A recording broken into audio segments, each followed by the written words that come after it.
Hello guys, तो आज हम करने वाले हैं अपना टाइपिंग टेस्ट और देखते हैं हम कितना टाइपिंग स्पीड ला पाते हैं।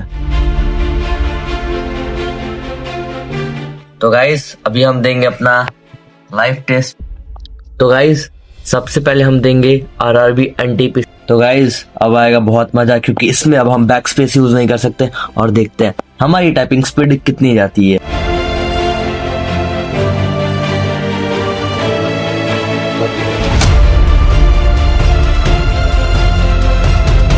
तो गाइस दूसरा हम जो टाइपिंग टेस्ट देंगे उसमें बैक स्पेस यूज करना अलाउड है और ये भी 10 मिनट का टेस्ट है गाइस। तो गाइस फाइनली रिजल्ट आ चुका है, जिसमें बैक स्पेस वाले में इतना आया, बिना बैक स्पेस वाले में इतना आया।